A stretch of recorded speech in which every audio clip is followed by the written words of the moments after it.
Sampai tukang sapu masjid saja ditanya oleh Nabi SAW. Ada seorang ibu sering menyapu masjid. Lalu Nabi SAW tanya satu hari, mana ibu yang biasa sapu masjid? Kata para sahabat, meninggal tadi ya Rasulullah waktu selesai sholat duha. Yang sudah kami kuburkan.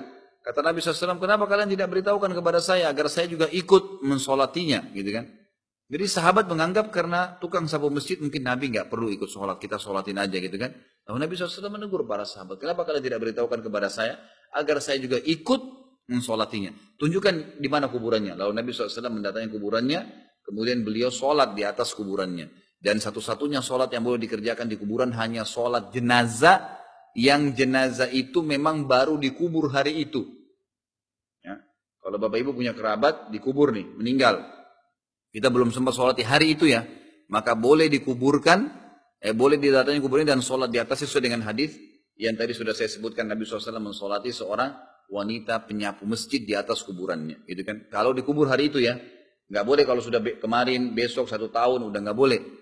Juga perlu saya garis bawahi bapak ibu sekalian, ini banyak sering terjadi di Indonesia. Sering kali kita kerjakan sholat gaib. Gitu. Ada yang meninggal sana, sholat gaib di sini. Gitu.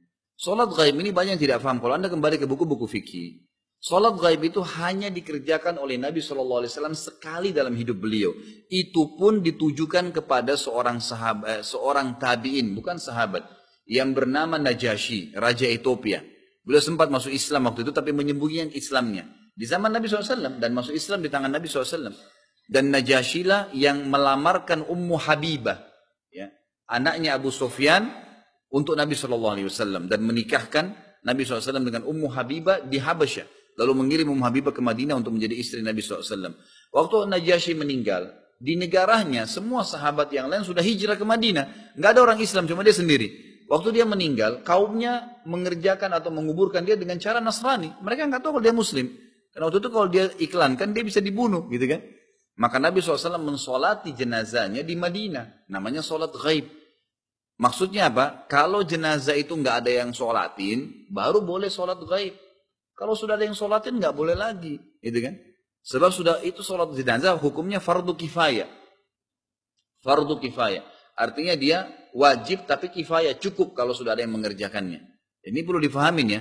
Karena kadang-kadang kita ada satu meninggal, hampir seluruh masjid di Jakarta atau di Indonesia ini sholatin.